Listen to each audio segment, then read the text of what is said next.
सुप्रभात प्रिय विद्यार्थियों, आइए आज हम पद के बारे में पढ़ें। हमारी पहली कविता है पद, जिसके कवि हैं सूरदास। सबसे पहले हम सूरदास का जीवन परिचय के बारे में जानेंगे। सूरदास भक्ति काल के सगुण भक्ति की कृष्ण भक्ति के प्रमुख कवि सूरदास का जन्म सन 1478 में मथुरा के निकट रुनकता या रेणुका क्षेत्र माना जाता है, जबकि कुछ विद्वान उनका जन्म दिल्ली के पास सीही में मानते हैं। सूरदास जी ने महाप्रभु बल्लभाचार्य को अपना गुरु बनाया। वे गऊ घाट पर श्रीनाथ जी के मंदिर में भजन कीर्तन करते थे। सन 1583 में पारसोली में उनका निधन हुआ। सूरदास की प्रमुख रचनाएं सूरसागर, साहित्य लहरी और सूर सरावली उनकी प्रमुख रचनाएं हैं। इनमें से सूरसागर ही उनकी ख्याति का आधार है, अर्थात प्रसिद्धि का आधार है। सूर के काव्य में वात्सल्य और श्रृंगार रस का अद्वितीय चित्रण हुआ है। सूरसागर में उनके द्वारा रचित भ्रमर गीत हिंदी साहित्य में अपना विशेष स्थान रखता है। भाषा सूरदास की काव्य भाषा ब्रज भाषा है। सत्य तो यह है कि सूरदास ने ही ब्रज भाषा को काव्य भाषा के रूप में प्रतिष्ठित किया है। आइए अब हम कविता का अध्ययन करें। यहाँ पर उद्धव जब गोपियों के पास निर्गुण भक्ति का योग संदेश लेकर आते हैं, तब गोपियाँ उन्हें उलाहना देती हुई कहती हैं, उद्धव तुम हो अति बड़भागी। बड़भागी का अर्थ है भाग्यशाली। हे उद्धव, तुम अत्यंत भाग्यशाली हो। अपरस रहत सन्हे तगाते, अपरस नीरस, सन्हे तगा सन्हे रूपी बंधन में तुम श्री कृष्ण के पास रहकर भी उनके सन्हे रूपी धागे में या सन्हे रूपी बंधन में नहीं बंधे हो। ना ही मन अनुरागी, अनुरागी का अर्थ है प्रेम, और न ही तुम्हारा मन उनके प्रेम में लीन हुआ। पुरीन पात रहत जल भीतर, जिस प्रकार कमल का पत्ता, पुरीन पात का अर्थ है कमल का पत्ता, रहत जल भीतर जल के अंदर रहते हुए भी तारस देने दागी, दागी का अर्थ है धब्बा, उस पर कोई भी पानी का प्रभाव नहीं पड़ता। जो जल में तेल की गगरी, और जैसे तेल लगी गागरी पर जल में छोड़ने से बूंद न ताको लागी, उस पर पानी की एक भी बूंद नहीं ठहरती। यहाँ पर गोपियों ने उद्धव की तुलना किस किस से की है और क्यों, ये प्रश्न है। इसका उत्तर है, यहाँ पर गोपियों ने उद्धव की तुलना कमल के पत्ते और तेल की गागर से की है, क्योंकि कमल का पत्ता और तेल की गागर पर पानी का कोई भी प्रभाव नहीं पड़ा। उसी प्रकार उद्धव पर भी श्री कृष्ण के पास रहने के बावजूद भी उस पर कोई भी प्रभाव नहीं पड़ा। प्रीत नदी में पाऊ न बोरैया, बोरैयो का अर्थ डुबोया। प्रीत नदी प्रेम रूपी नदी, यहाँ पर हमारा रूपक भी अलंकार है। प्रीत नदी में पाऊ, पाऊ का अर्थ होता पैर। तुमने श्री कृष्ण के पास रहते हुए भी उनकी प्रेम रूपी नदी में अपना पैर तक नहीं डुबोया है। दृष्टि न रूप परागी, परागी का अर्थ होता मुग्ध, और न ही तुम्हारा मन उसके रूप सौंदर्य पर मुग्ध हुआ है। सूरदास अबला हम भोरी, गुरु चाटी जो पागी। सूरदास जी कहते हैं गोपियों के माध्यम से कि हम भोली भाली अबलाएं हैं।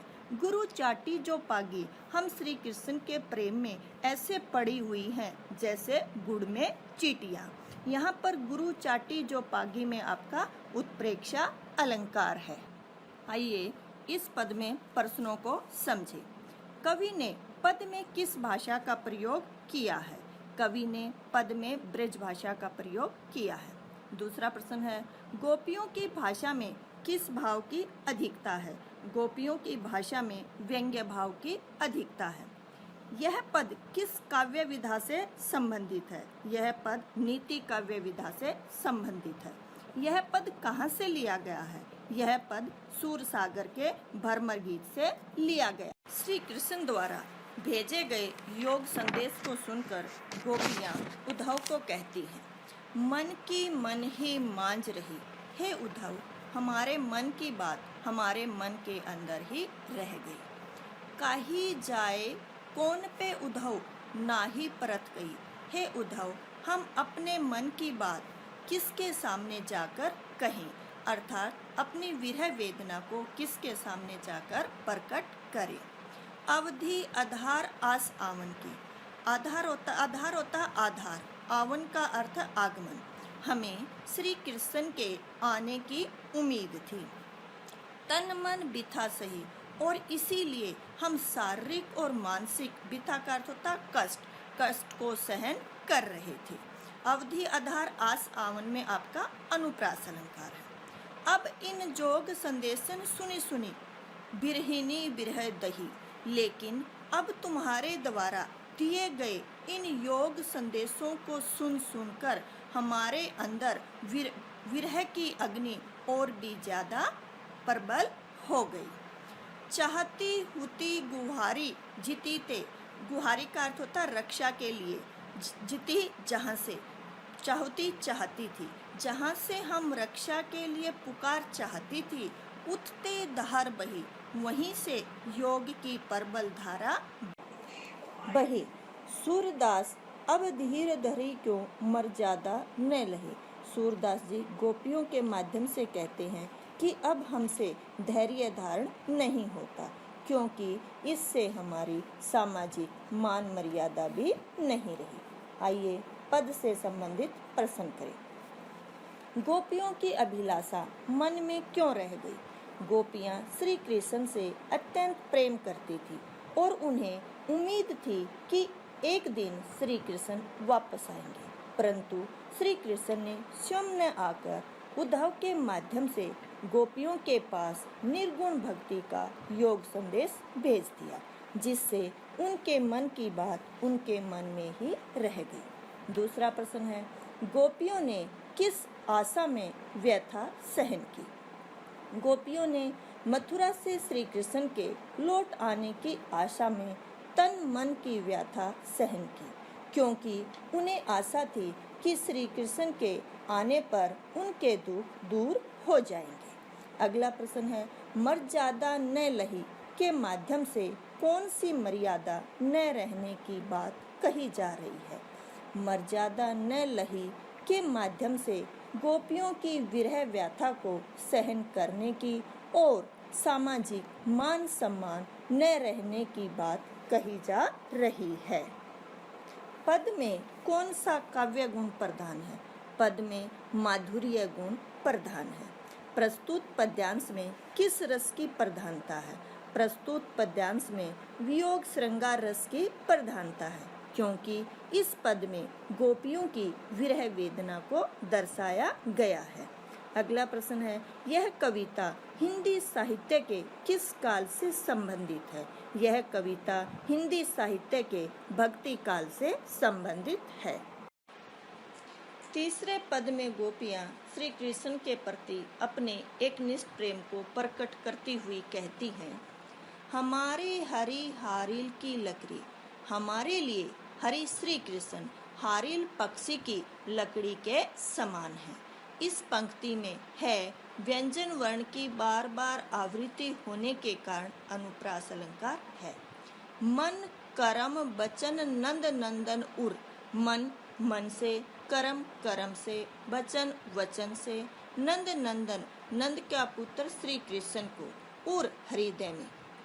हमने नंद के पुत्र श्री कृष्ण को मन से, कर्म से, वचन से अपने हृदय में यह दृढ़ करी पकड़ी, बड़ी दृढ़ता के साथ धारण किया हुआ है।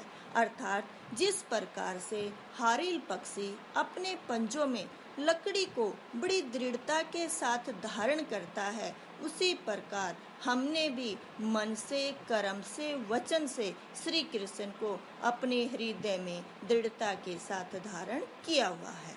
अब प्रश्न है, गोपियों ने अपनी तुलना किससे की। गोपियों ने अपनी तुलना हारिल पक्षी से की। जागत सोवत सौपन दिवस निसी। जागत जागते हुए, सोवत सोते हुए, सौपन सौपने में, दिवस दिन में, निसी रात्रि में। कान्हा कान्हा जकरी। कान्हा कान्हा श्री कृष्ण जकरी रटती रहती हैं। गोपियाँ जागते हुए, सोते हुए, सौपन में, दिन में, रात में श्री कृष्ण रटती रहती हैं। सुनत जोग लागत है ये सो कि हे उद्धव, तुम्हारे द्वारा दिया गया निर्गुण भक्ति का योग संदेश हमें सुनते ही ऐसा लगा मानो ज्यों करुई ककरी कि हमने कड़वी ककड़ी को ग्रहण कर लिया हो। करुई का अर्थ है कड़वी, ककरी का अर्थ है ककड़ी। ज्यों करुई ककरी में उत्प्रेक्ष अलंकार है। गोपियाँ श्री कृष्ण को कब कब रटती थी। गोपियाँ श्री कृष्ण को जागते, सोते, सौपन में, दिन में, रात में अर्थात हर क्षण रटती रहती थी। गोपियों को योग साधना कैसी लगी? गोपियों को योग साधना कड़वी ककड़ी के समान लगी। सो तो व्याधि हमको ले आए, हे उद्धव, तुम हमारे लिए एक ऐसी बीमारी लेकर आए हो। व्याधि का अर्थ होता है बीमारी। देखी सुनी न करी, जिसको हमने न पहले कभी देखा है और न ही सुना है। सो तो सूर तिन्ही ले सोपो। सूरदास जी गोपियों के माध्यम से कहते हैं कि हे उद्धव, तुम इस निर्गुण भक्ति के योग संदेश को उन्हीं लोगों को जाकर दो जिनके मन चक्री के समान चंचल है, अर्थात जिसके मन में एक निष्ठा का भाव नहीं है। गोपियों ने योग साधना का संदेश किसे देने के लिए कहा?